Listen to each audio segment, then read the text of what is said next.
que se encuentra dentro del Círculo Polar Ártico. Por lo tanto, la investigación que estamos haciendo se centra en esta zona tan septentrional de Alaska y he estado trabajando directamente con Manomet desde noviembre del año pasado, así que estoy muy emocionada de ser parte del equipo oficial de Manomet. Como ecóloga acústica, la principal herramienta que he utilizado durante la última década, como ya mencioné, es el monitoreo acústico pasivo, que consiste en registrar pasivamente los sonidos del entorno. Esta diapositiva incluye un par de fotos del despliegue de equipos acústicos y resaltan la diferencia que pueden marcar un par de días en cuanto al clima. La experiencia de instalar equipos puede variar mucho dependiendo del tiempo, pero siempre tiene al menos un poco de gracia.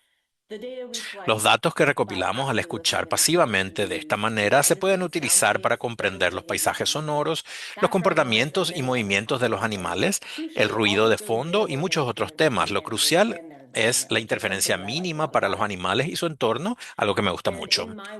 En mi trabajo con Manomet, utilizo principalmente el monitoreo acústico pasivo para observar animales específicamente. Otros tipos de sonido también se recolectan. En general, el sonido es una herramienta útil para monitorear animales porque estos los utilizan de distintas maneras. Por ejemplo, algunos animales en el Ártico utilizan el sonido para buscar alimento. Las ballenas beluga, por ejemplo, utilizan clics de ecolocalización para encontrar peces, calamares y otras presas. Los animales también usan el sonido para navegar, es decir, para comprender y moverse por su entorno. En el Ártico, las ballenas boreales usan sus llamadas para evaluar el grosor del hielo marino y así encontrar zonas lo suficientemente delgadas para atravesarlas y respirar, y también para determinar si hay suficiente espacio para nadar por debajo.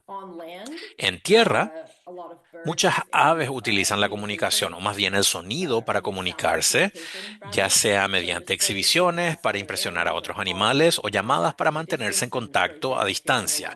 Como ejemplos, aquí les presento muchas de las hermosas aves que vemos en la tundra ártica durante el verano, como el escribano lapón, el playero común, el playerito semipalmeado y la agujeta escolopácea. Todas estas especies tienen exhibiciones acústicas fascinantes relacionadas con el apareamiento y el establecimiento de territorio, y algunas también emiten otras llamadas para que las parejas se mantengan en contacto. Quiero agradecer a mi colaborador llamado Pablo Petraki, quien tomó estas fotos de aves hace un par de veranos en Utqiagvik, Alaska. Así que gracias, Pablo, por las fotos. Puede que esté en esta llamada y te agradezco por dejarme seguir usando estas magníficas fotografías. Finalmente, los animales utilizan el sonido para responder a los depredadores. Por ejemplo, mediante llamadas de alarma, muchas especies de aves emiten llamadas de alarma cuando están estresadas, asustadas o agitadas por la presencia de depredadores. Los chorlos dorados americanos, como los que se ven en la diapositiva, son un excelente ejemplo de esto en la tundra. Tienen una llamada muy específica que se suele oír cuando uno se acerca por la zona. En el Ártico, Manomet y nuestros colaboradores utilizan principalmente la grabación de sonido como una nueva forma de monitorear las aves playeras, específicamente como parte del proyecto PRISM. PRISM es el Programa de Monitoreo Regional e Internacional de Aves Playeras. Tradicionalmente, los estudios PRISM se basaron en la observación, es decir, se trabaja en parcelas buscando aves visualmente. Estos estudios se llevan a cabo en el Ártico desde el 2001 y utilizan un método de muestreo doble que incluye estudios intensivos en los que se pasa mucho tiempo en las parcelas, pero también una amplia selección de parcelas elegidas al azar en las que se dedican solo 90 minutos. Es fundamental ser muy rápido identificando visualmente las aves. El objetivo general es estimar la abundancia de aves playeras mediante estos estudios. En cuanto a los estudios acústicos, los llevamos realizando desde 2022.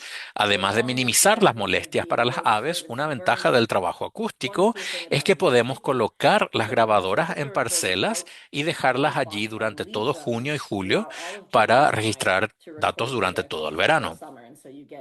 Entonces se obtiene una visión completa de lo que sucede en cada parcela, lo cual es realmente interesante, pero el objetivo aquí es estimar la abundancia de las aves playeras y voy a abordar algunas de las dificultades que esto conlleva al final. En mi trabajo, lidero el procesamiento y análisis del conjunto de datos acústicos, así como la recopilación de datos auxiliares y el trabajo de campo relacionado con la estimación de la abundancia. Pero antes de hablar sobre los datos que estamos recopilando, cómo la IA nos ayuda a procesarlos y las interesantes conclusiones que estamos obteniendo, quiero proponerles un pequeño juego para presentarles algunos de los sonidos más fascinantes del Ártico. Voy a reproducir un sonido y les pido que adivinen cuál es. Pueden escribir en el chat, no hay respuestas incorrectas, lo tengo abierto. Aquí va la primera.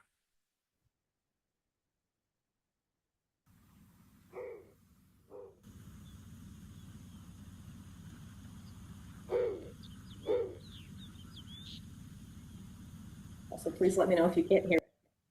Por favor, háganme saber si es que lo pueden escuchar.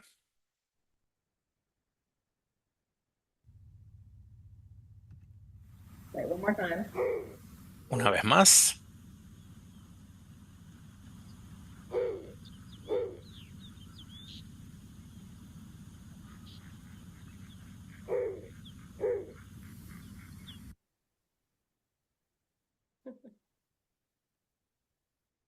All right, I'm Muy seeing a bien. few guesses. Veo algunas conjeturas. Veo una foca. Seal, I'm seeing Veo dog. un perro, Oh, un someone did puro guess gallo. Oh, alguien sí dio la the right respuesta correcta. answer. Así que So, sí, yes, un two par de people personas took snowy pusieron owl. It is búho nival.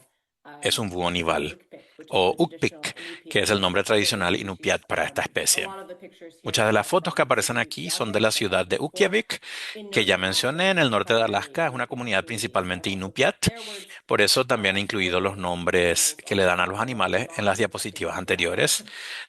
No intentaré pronunciarlos todos. All right, Muy next bien. sound. El segundo sonido.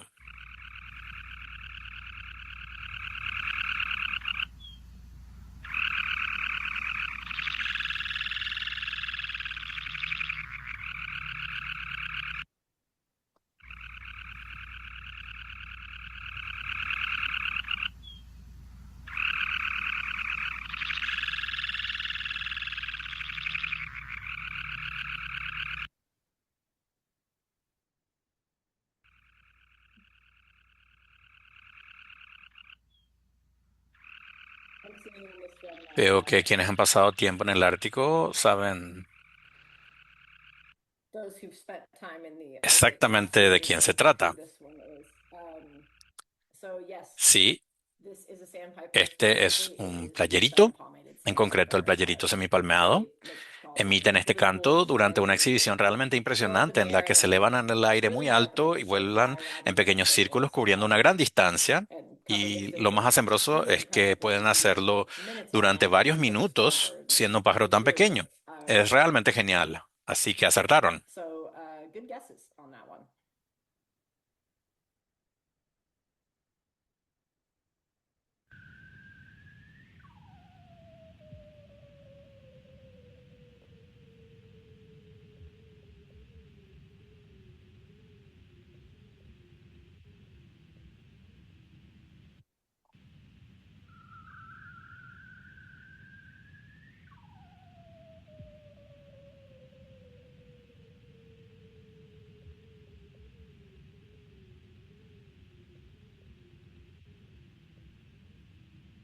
Sorry if this one's a little quiet. I think it might be a little Disculpen quiet. si este está un poco bajo. Creo que está un poco bajo.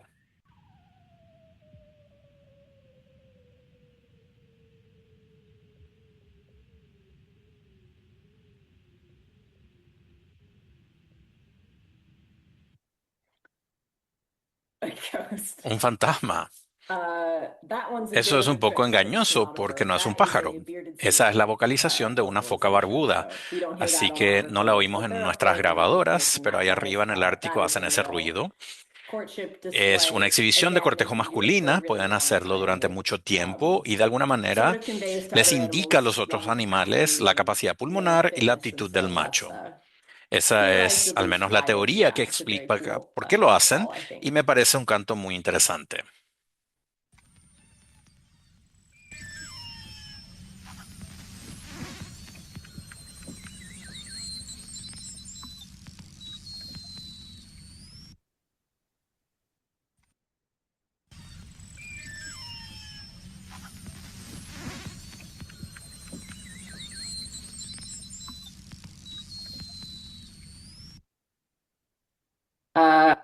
I do see Veo una respuesta correcta, So yes, así que good sí. job to those Bien that picked hecho a beluga. quienes That pusieron is a beluga.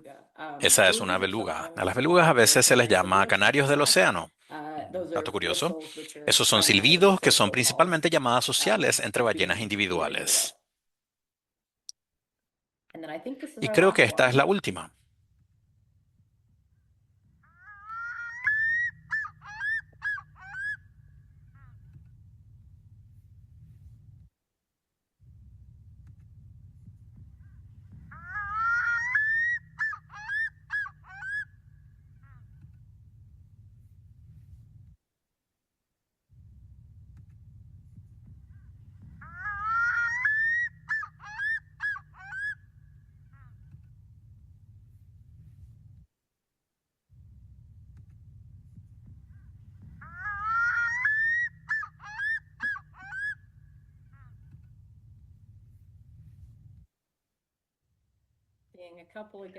Hemos recibido algunas conjeturas. Un par de personas comentaron que a las mascotas no les gusta este juego, a mis mascotas tampoco les gustó cuando lo creé, así que entiendo perfectamente las suyas. Sí, es una gavia, efectivamente es la gavia pacífica. Creo que es mi favorita de las gavias que vemos allí en verano. Son realmente preciosas con su plumaje nupcial. Con esto concluimos nuestro juego. Gracias por participar. Ahora todos están capacitados para analizar datos acústicos, así que recibirán un correo electrónico mío explicándoles cómo podríamos contar con su colaboración como voluntarios. Gracias a PRISM hemos recopilado gran cantidad de datos en los últimos años que incluyen muchas de las especies que acabamos de mencionar, aunque no los mamíferos marinos. Este mapa es de una publicación reciente, muestra nuestras ubicaciones de grabación en el Ártico de Alaska en 2022 arriba y 2023 a la izquierda. Esto sirve para ilustrar que estamos recopilando datos de numerosos sitios. En todos estos sitios hay uno de estos pequeños registradores instalados. Además, en todos estos sitios realizamos estudio de observación PRISM, por lo que tenemos ambos tipos de datos y hablaré de eso enseguida. Se instalaron aproximadamente 100 grabadoras adicionales en 2024 y lo mismo ocurrirá este verano. Este tipo de grabación genera una gran cantidad de datos que nos llegan sin etiquetar, por lo que desconocemos las especies que contienen al recibirlos de nuestros sitios de muestreo. Esta imagen es un espectrograma de nuestros datos que muestra el tiempo en el eje X y la frecuencia en el eje Y, y el color representa la intensidad del sonido, es decir, su volumen.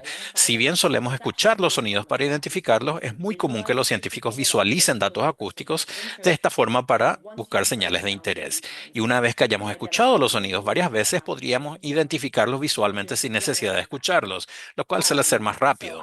Así que yo les puedo decir, porque he analizado datos en profundidad y también he creado las diapositivas, que este canto largo es un playerito común y el canto corto es de un escribano lapón. Y eso me resulta bastante rápido por la experiencia que tengo, pero me lleva mucho más tiempo revisar esta cantidad de datos, lo que me llevaría 1 o 2 días de trabajo dependiendo de la complejidad de las especies que contiene. Y esta solo es la cantidad que recopilamos de un solo grabador en un solo día. En realidad, como para 2025 teníamos 73.500 horas de grabaciones, lo que equivale a unas 3.000 veces más datos que los que se muestran en la diapositiva. O si lo prefieren, 49.000 visualizaciones completas del clásico Shrek.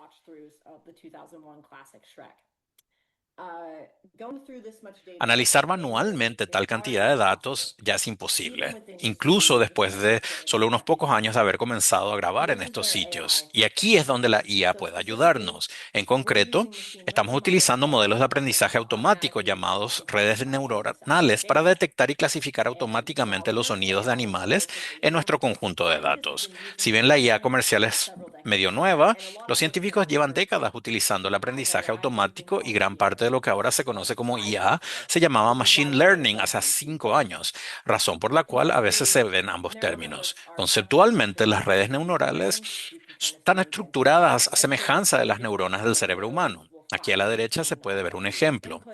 Así se activarán diferentes nodos del modelo según la entrada que uno le proporcione. En este caso, una imagen de George Washington activa distintos nodos para llegar al nodo de salida específico que es George. Si alguna vez han usado Merlin, BirdID, iNaturalist, entonces también han usado este tipo de modelo de aprendizaje automático, ya que también se basan en redes neuronales.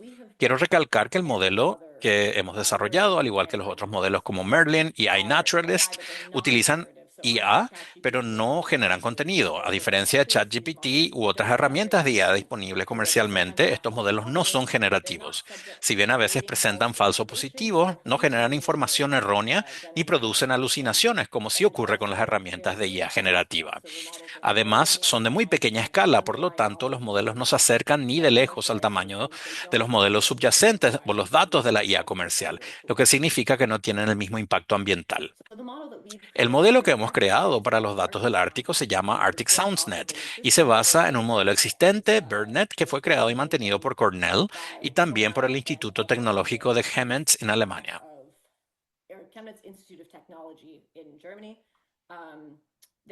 El modelo reconoce más de 5.000 especies de aves, pero descubrimos que no funcionaba muy bien con las especies árticas cuando lo usábamos solo. En general, si una red neuronal no conoce correctamente las especies que se necesitan, hay que recopilar más datos para entrenarla. A eso le llamamos datos de entrenamiento. Estos datos se utilizan para desarrollar la herramienta. Se evalúa el rendimiento de la herramienta con datos de referencia, es decir, datos que se introducen en el modelo, donde se sabe qué especie emiten sonidos y cuándo para poder comprobar si el modelo acierta o se equivoca. Luego se puede seguir ajustando el modelo hasta que se esté satisfecho con su rendimiento y se obtenga la herramienta final. Quería destacar este punto porque el desarrollo de los datos de entrenamiento y los datos de referencia es un trabajo humano. Requiere trabajo significativo de ornitólogos de gran talento como Shiloh Schulte de Manomet, quien participó con gran entusiasmo en este proceso. Además, nadie podía desplegar las grabadoras acústicas con tanta rapidez, por lo que fue fundamental para poner en marcha este proyecto. Es solo uno de los muchos proyectos de Manomet, pero Shiloh fue crucial y por eso quería reconocer su labor. No sé si tendríamos Arctic SoundsNet tal como lo tenemos ahora si no fuera por todo el esfuerzo de Shiloh. Entonces, utilizando nuestro método para desarrollar Arctic SoundsNet que les expliqué, el modelo final que hemos desarrollado puede identificar las siguientes dos especies de aves costeras, aves playeras comunes en el Ártico de Alaska. Además de estas especies, se incluyen 8 paseriformes, 3 gavias, 3 gansos, 6 aves marinas, 7 grupos bióticos, otros animales, incluido el zorro ártico, y 3 otros grupos abióticos, como camiones, aviones y lluvia. Y con Arctic SoundsNet podemos clasificar las 24 horas de datos que vimos en la pantalla anterior en menos de una hora, lo que supone una gran diferencia y me permite centrar mi tiempo en análisis de datos invaluables en lugar de pasar años procesando datos. A continuación veremos algunos de los hallazgos de los análisis realizados hasta el momento. Un ejemplo del trabajo consiste en comparar la presencia de especies en las parcelas PRISM mediante muestreos visuales tradicionales y el método acústico. En el mapa anterior mostré todas las parcelas donde recopilamos datos e indiqué que utilizamos ambos tipos de datos. Lo que hicimos aquí fue comparar las tasas de encuentro, que es el número de parcelas donde una especie estaba presente, dividido por el número total de parcelas que muestreamos para un grupo de aves playeras entre los dos métodos. Entonces, ¿cuándo detectaron los datos acústicos la especie versus cuándo indicaron nuestros datos visuales que una especie estaba presente en las parcelas? En general, observamos que las tasas de encuentro acústico representadas por las barras azules son más altas para la mayoría de las especies que las tasas de encuentro visual. Un ejemplo son las agujetas escolopáceas. Se puede apreciar en ambas regiones representadas por diferentes tonos de color. Las barras verdes son mucho más bajas que las azules. Y cuando esto se cumple para las especies, con casi toda seguridad se debe a que contamos con un periodo de despliegue prolongado para el equipo acústico. Son 2 meses para detectar las especies en lugar de 90 minutos. Y gracias a eso detectamos más animales de los que hubiéramos detectado visualmente. Pero algunas especies aún se detectan visualmente con mayor facilidad. Por lo tanto, los falaropos son ligeramente más comunes en el registro visual. Pueden ver que las barras verdes están ligeramente por encima de las azules. Esto probablemente se debe a que los falaropos son bastante silenciosos, por lo que el rango de detección del equipo acústico es pequeño, algo que explicaré más en detalle en unos minutos. Sin embargo, también es cierto que algunas especies que no figuraban en nuestros datos comerciales fueron detectadas visualmente, lo cual es un tema aparte. Por ejemplo, se detectaron zarapitos visualmente en el Refugio Nacional de Vida Silvestre del Ártico, pero no los detectamos acústicamente, ya que nuestro modelo aún no está entrenado para reconocer sus llamados. Aunque estén presentes en los datos acústicos, no los clasificamos y en consecuencia no podemos saber si están ahí, algo que estamos mejorando continuamente. Recientemente también he estado trabajando en la descripción más detallada de los patrones temporales del comportamiento acústico, lo cual es otra cosa realmente interesante que podemos hacer con la recopilación de datos de 24 horas durante un periodo prolongado. En estas figuras, las detecciones acústicas modeladas para cada hora del día en el eje X, para el playerito pectoral y los falaropos, y durante diferentes periodos de tiempo. La columna de la izquierda abarca toda la temporada de cría, además, y las demás columnas corresponden al periodo previo a la anidación, periodo de anidación y el periodo posterior a la eclosión. En general, observamos que el comportamiento acústico diario varía según la especie y su estado reproductivo. Por lo tanto, a lo largo de la temporada de reproducción, la actividad acústica difiere durante el día. En el caso del playerito común y el playerito pectoral, resulta interesante observar que durante el periodo previo a la anidación no existe relación con la hora del día. Son muy activos acústicamente independientemente de la hora y es precisamente durante ese periodo cuando presentan mayor actividad. Por lo tanto, están muy activos al comienzo de la temporada realizando exhibiciones y tratando de atraer parejas. No existe un patrón diario de su comportamiento vocal. Pero más adelante en la temporada, cuando la actividad acústica disminuye un poco, hay un patrón de comportamiento muy distintivo en el que hay una caída en la actividad acústica por la tarde. Y en general se descubrió que donde existe un patrón, esa disminución por la tarde es consistente en todas las especies y probablemente se deba a las altas velocidades del viento en la zona donde se recopilaron los datos.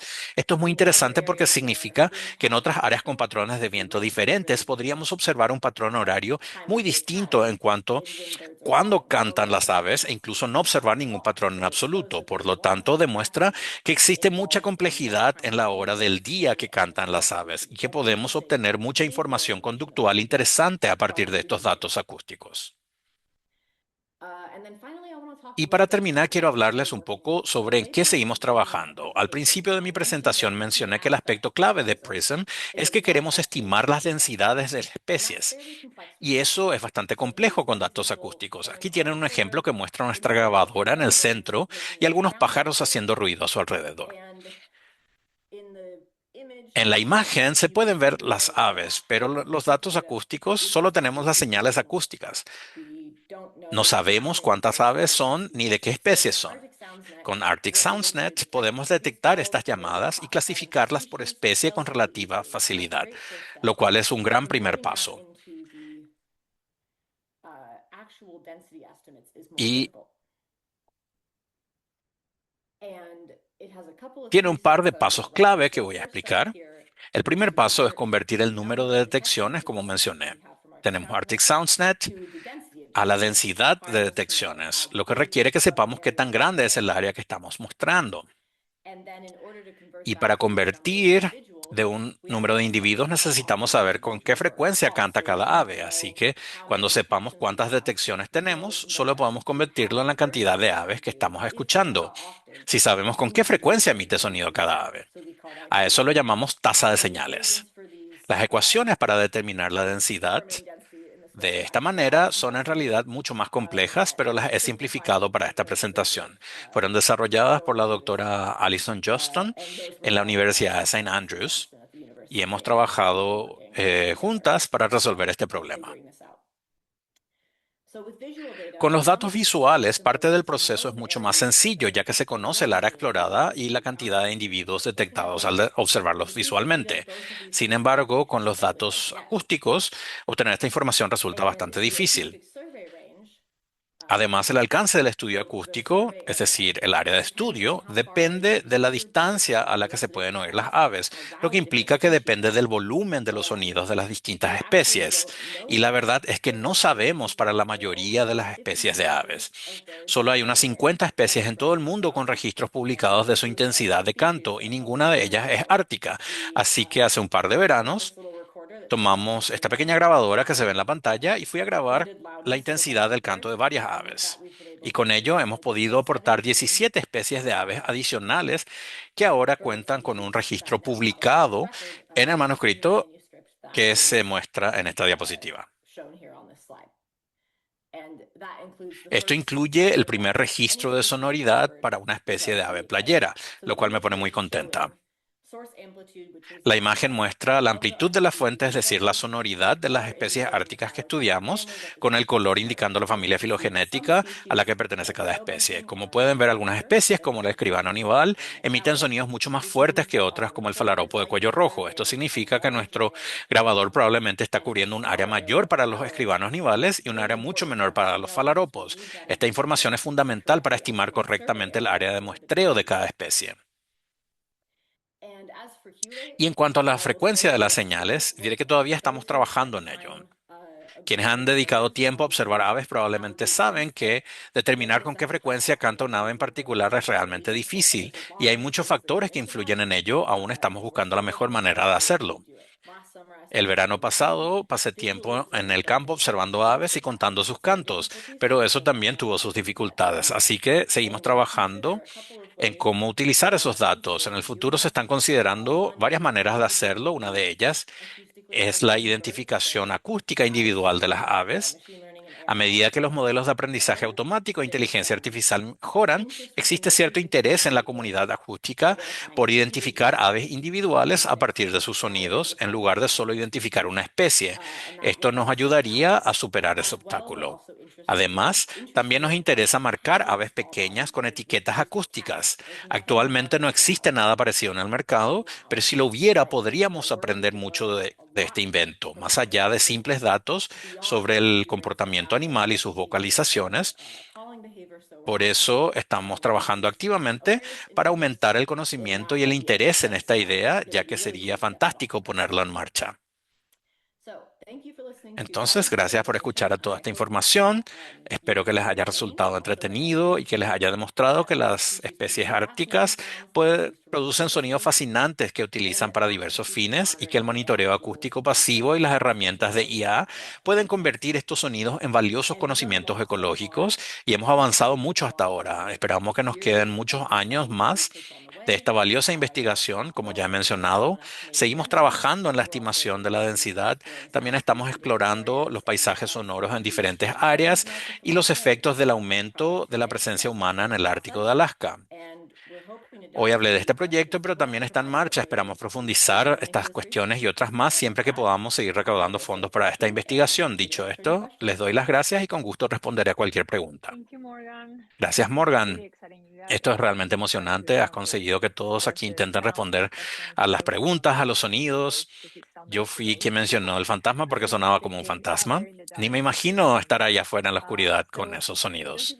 Antes de pasar a las preguntas, ya que tenemos el código QR aquí, si pueden apoyar a Manomet y cualquiera de los increíbles trabajos que estamos haciendo, por favor escaneen este código QR y muéstrenos un poco de su apoyo. Eso sería fantástico. Y ahora voy a pasar a la sección de preguntas. Tengo algunas aquí. ¿Por dónde empiezo? Trabajo fascinante. ¿Qué se necesita para hacer etiquetas acústicas? Es una buena pregunta. Debo admitir que no soy una experta en hardware, por lo tanto no lo sé exactamente, pero en general tiene que ser muy pequeño porque las aves son pequeñas y tiene que ser lo suficientemente pequeño como para que no sea un gran obstáculo para que ellas se puedan mover. Se necesita idealmente tener como una pequeña grabadora acústica incorporada que pueda grabar los sonidos que produce el animal. También hablamos de si se pudiese usar información diferente, como una firma térmica o algún tipo de firma de acelerometría para saber cuándo los animales producen sonidos en lugar de grabar los sonidos en sí. Esto probablemente sería más ligero y fácil de construir, pero introduciría cierta incertidumbre porque en realidad no se sabe lo que está pasando. Simplemente se cree saber lo que está pasando porque se tiene esta firma. También hay que tener datos de prueba para saber cómo es la firma que se está buscando y más allá de eso están los límites de mi conocimiento de hardware. Por eso se tiene un equipo y colaboramos con otras personas. Por eso estoy muy contenta de tener un equipo así. Tengo muchas preguntas, algunas en mi teléfono, otras en el chat que están llegando. ¿Podrías distinguir entre el faloropo de cuello rojo y el faloropo de Wilson? No estoy seguro si se trata de sonido o visual, pero tal vez como mencionaste, los faloropos no emitían mucho sonido. Era más bien visual, entonces, ¿qué nos puedes decir al respecto? Sí, y debo decir que es bastante interesante. Yo no había hecho esa distinción. Diría que creo que los faloropos son bastante vocales, es que los sonidos que emiten son bastante suaves. Son bastante habladores. Y creo que quienes han pasado tiempo allí saben que al menos durante una parte de la temporada de cría son bastante habladores, pero también hablan bastante suave, así que solo se les puede oír si estás cerca. Ahora mismo los faloropos que estamos en nuestro modelo son los rojos y de cuello rojo, y los hemos agrupado en una sola clase porque no me sentía segura para poder distinguirlos. Hacen un pequeño llamado tipo campanada, también lo podríamos decir así, y es bastante similar.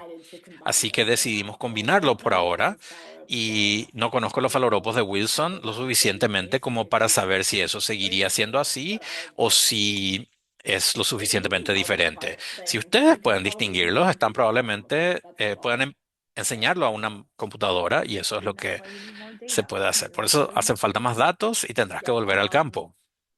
Have you identified ¿Has any identificado other alguna species especie de ave mediante monitoreo acústico que antes no se detectaba con los muestreos visuales? Identificamos un par de especies en el artículo de PRISM que sabíamos que generalmente estaban allí, pero que no detectamos con PRISM. No creo que hayamos detectado ninguna especie que sea algo así como que, no sabíamos que esta especie estuviese en el Ártico, al menos no todavía. Una cosa que no mencioné sobre el modelo es que tenemos un par de clases para sonidos un tanto indefinidos. Algo que sería genial si alguien tuviera tiempo para hacer sería revisar esas clases y buscar, porque es posible que si hay especies que están llegando al Ártico que no estaban allí antes y que no tenemos en nuestro modelo, no serán reconocidas, pero podrían terminar en ese tipo de clases indefinidas. Alguien podría entrar y decir, oigan, ahí hay una especie. Y bueno, no la hemos visto antes en el Ártico, pero aún no. maybe soon. Quizás pronto, quizás este Here's verano. another one. Do Aquí otra darky-birds pregunta. use ¿Usan equal weights ecolocalización underwater to las aves calculate buceadores? Tengo increases in saltwater curiosidad rates? porque en el invierno Well, pasado hubo heladas one research inusuales en las question bahías de that agua was based salada on a large y me sample area. preguntaba cómo se las arreglaban los patos buceadores bajo grandes extensiones de hielo. Es una gran pregunta. No lo creo porque, sinceramente, no lo sé con seguridad. Nunca he oído que eso ocurra. Mucha ecolocalización, al menos la que usan los mamíferos marinos y los murciélagos, tienen una frecuencia mucho mayor que la de las aves, lo que creo que se debe en parte a que se produce de forma diferente. No se produce con el mismo tipo de caja vocal que las llamadas de ave en su mayoría. Sí, así que no lo creo, pero no diría que no al 100% sin investigarlo más. Eso es muy interesante. Another research question. Otra pregunta de investigación para alguien que busque un doctorado o un trabajo postdoctoral. There's another one. Hay otra How pregunta much que work would dice, it take to ¿cuánto add trabajo more requeriría species agregar like otra especie white-rumped como el as playerito compared to the culi list of blanco species a la that lista de Arctic especies SoundNet can detect? de que Arctic SoundNet puede detectar? Sí, creo que estamos a punto de hacerlo con Wimbred porque queremos que estén ahí. Y la razón por la que no estaban era porque no teníamos suficientes datos de entrenamiento. Así que depende un poco de nuestro modelo. Descubrí que con nuestro modelo, gran parte de los datos de entrenamiento que tenemos provienen específicamente de nuestras grabaciones y eso parece funcionar muy bien. Si pudiéramos grabar varios sonidos de playerito culiblanco, podríamos añadir una clase al modelo y reentrenarlo, lo cual no es muy difícil. Llevaría más tiempo procesar todos los datos, ya que con el modelo es mucho más rápido que hacerlo manualmente, pero aún así requiere tiempo. Con una computadora más potente tardaría menos, pero incluso con mi computadora, que es bastante potente, aún así lleva mucho tiempo. Así que no lo sé. Depende de quién esté trabajando en ello. No es imposible. Es totalmente posible. Sin duda lleva más de un par de días, pero no te llevaría un año ni nada parecido.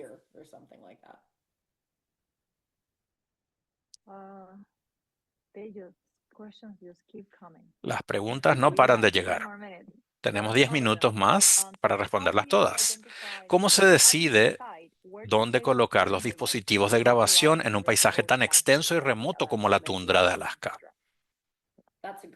Es una gran pregunta. Bueno, las que vieron en el mapa las colocamos donde ya se iban a realizar los estudios de Prism Visual. Y las parcelas de Prism Visual se eligen al azar o en algunas áreas al azar, pero estratificadas por hábitats si queremos asegurarnos de cubrir ciertos hábitats. Estamos en realidad colocando grabadoras en una cuadrícula muy grande distribuida uniformemente para ver qué datos obtenemos y si creemos que se podía ser una buena manera de desplegar grabadoras acústicas en el futuro.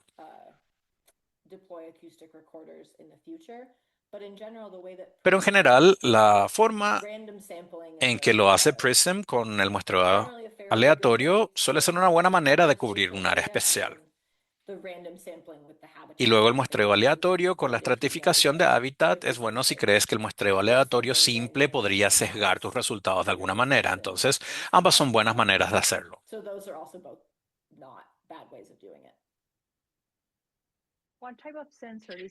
¿Qué tipo de sensor se usa? ¿Sensor de audio o de otro tipo? ¿Tiene direccionalidad?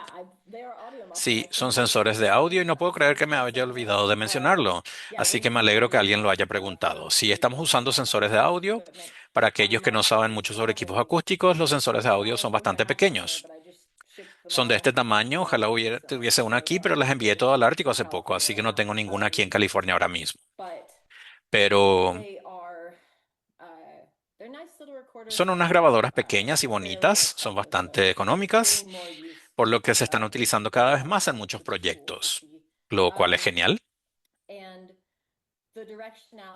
Y el tema de la direccionalidad es una cuestión que sigue en desarrollo. En su sitio web dicen que son omnidireccionales, lo que significa que captan el sonido desde todas las direcciones. Y eso suele ser cierto si se despliegan sin una carcasa, pero en el Ártico no se puede hacer eso si se quiere volver a utilizarlos, ya que el instrumento se destruirá. Entonces hay que protegerlo con una carcasa y varias personas lo han demostrado.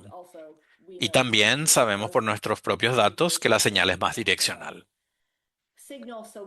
Así que estamos trabajando en las ecuaciones de densidad en particular, en cómo podemos incorporar eso y cómo podemos considerar el rango de detección teniendo en cuenta esa direccionalidad y que sabemos que no es un círculo alrededor del instrumento.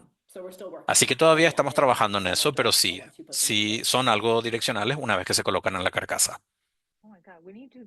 Dios mío, tenemos que revisarlas más rápido porque hay muchísimas preguntas excelentes. Simplemente diré sí o no. Sí, no, siguiente. No, sin comentarios. No, vamos a dar información. Entonces, ¿son útiles los datos simples de presencia-ausencia en algunos casos? Sí, diría que sí. Y creo que algo importante sobre los datos acústicos es que mucha gente tiende a modelar una pseudoausencia porque técnicamente no se sabe con certeza si una especie estuvo ausente. Podría ser que estaba presente pero no produjo sonido o podría estar produciendo sonido pero no lo detectamos. Hay mucho trabajo estadístico y diferentes tipos de modelos para tratar con datos de pseudoausencia de presencia, que es lo que hicimos en el artículo en el que trabajamos con los datos de presencia. Pero sí, los datos de presencia definitivamente pueden ser útiles. Depende de cuáles sean los objetivos del proyecto y Prism siempre se ha centrado en la densidad y en obtener estimaciones de abundancia que son muy importantes. Se ha utilizado este prometedor método para el seguimiento de la densidad de aves forestales en otros ecosistemas. ¿Me podría repetirlo, por favor? Este prometedor método se utiliza para el seguimiento de la densidad de aves forestales en otros ecosistemas. Sí, se trabaja mucho en diferentes ecosistemas forestales con acústica y obviamente eso tiene sus ventajas.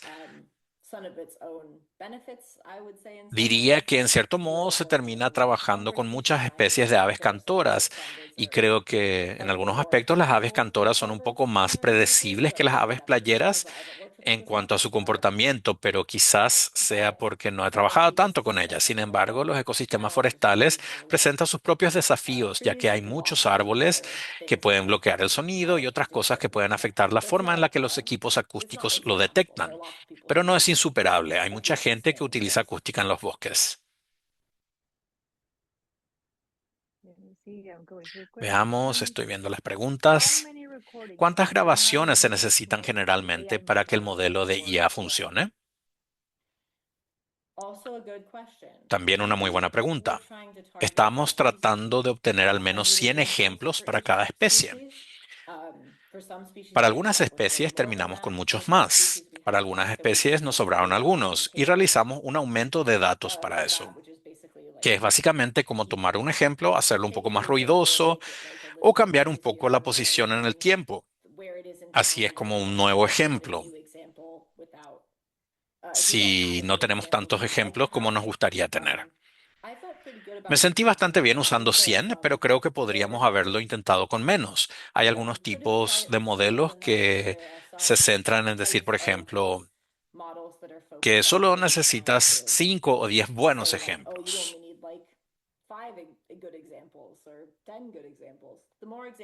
Cuantos más ejemplos tengas, mejor podrá generalizar tu modelo cuando los sonidos son diferentes. Por ejemplo, en ese espectrograma, la llamada del playerito común se ve así, pero si solo tienes la mitad se ve diferente, o si es más bajo porque el pájaro está más lejos se ve un poco diferente. Por lo tanto, cuanto más ejemplos le proporciones al modelo, mejor podrá aprender a identificar tu especie en diferentes situaciones. Voy a elegir 2 preguntas más para responder y quiero agradecerles a todos porque son preguntas increíbles sobre un tema interesante. Vamos a hacer una publicación en redes sociales con Morgan para responder algunas de ellas. Así que Morgan tiene más tarea. Me complace hacerlo. Y hacen preguntas muy buenas. Sí, es increíble. Hay mucho aquí. ¿Te has encontrado con algún reto de grabación particular mientras grababas en el Ártico, ya sea por el paisaje, el clima o quizás los osos? No sé. Sí, también es una buena pregunta. Sin duda existen algunos desafíos, creo que muchos de ellos son análogos a situaciones que surgen en otros entornos. Una es la curiosidad de los animales. Los animales pasan por ahí, hay algunas grabadoras que perdemos cada verano porque los osos u otros animales como los caribúes las tiran. Se acercan, hay un trozo de varilla de hierro donde no hay nada más en la tundra y creo que a veces he oído un animal olfateando la grabadora antes de que la tiren, lo cual es muy tierno. No porque se pierdan datos, sino porque oír el ruido del olfateo es tierno. Y también creo que lo más difícil que estamos incorporando es la densidad, es el viento. Hay mucho viento ahí arriba y si el viento incide directamente sobre la grabadora, es muy difícil oír algo por encima del ruido. Por eso estamos trabajando en cómo incorporar ese tipo de medición de ruido de fondo a la estimación de la densidad y otros recuentos de aves, porque influye mucho si lo oímos o no. Esos son 2 de los problemas más importantes que se me ocurren. Además, es un poco difícil colocar las grabadoras. Tenemos que hacer un agujero en la tundra, clavar la varilla y luego colocar el grabador. El agujero debe ser lo suficientemente profundo para que el grabador se mantenga en pie y no se vuelque cuando se derrita la nieve. Hay varias áreas de campo pequeñas y complicadas, pero todo trabajo de campo las tiene. Para terminar, aunque no la tengo a mano, intentaré recordarla. Ahora que entendemos tu trabajo, los datos que recopilan y los resultados que muestran, ¿cuál es la aplicación para la conservación de aves playeras? ¿Qué podemos hacer? ¿Qué podemos saber? ¿Qué decisiones se pueden tomar con estos datos? Creo que en términos generales, uno de los aspectos más importantes es la prueba de concepto. No pretendo ser la primera persona en realizar monitoreo acústico pasivo con aves playeras, pero aún no hay mucha gente que lo utilice para este fin. Y una de las grandes preguntas que el equipo de PRISM se planteó al comenzar este proyecto y en la que todavía estamos trabajando porque seguimos elaborando las estimaciones de densidad es si podemos utilizar esto de forma eficaz para monitorear las aves playeras. Y basándonos en lo que hemos descubierto hasta ahora, diría que sí. Hacen suficiente ruido como para que podamos detectarlas de esta manera, al menos para algunas especies, aunque como ya mencioné, hay algunas especies que no son muy vocales y no hay mucho que se pueda hacer al respecto con grabaciones acústicas. Pero para las especies vocales diría que sí, podemos monitorear las aves de esta manera, así que para otros esfuerzos de conservación de aves playeras, creo que se centra en el monitoreo acústico, es una herramienta valiosa y creo que hemos ayudado a demostrarlo. Y también como método de estimación de abundancia, una vez que finalicemos un método que funcione bien, podremos generar estimaciones de abundancia a partir de nuestros datos. Estas estimaciones son realmente útiles para comprender los hábitats críticos, para identificar y designar áreas importantes para las aves playeras y monitorear la evolución de las poblaciones a lo largo del tiempo. Esas son algunas de las formas que me resultan más relevantes. Gracias, Morgan. Ha sido increíble. Estoy segura de que a todos les gustaría volverlo a ver más tarde cuando lo publiquemos en nuestro canal de YouTube y respondamos todas las preguntas que quedaron sin respuesta hoy en nuestra próxima publicación en redes sociales o quizás en nuestro boletín informativo.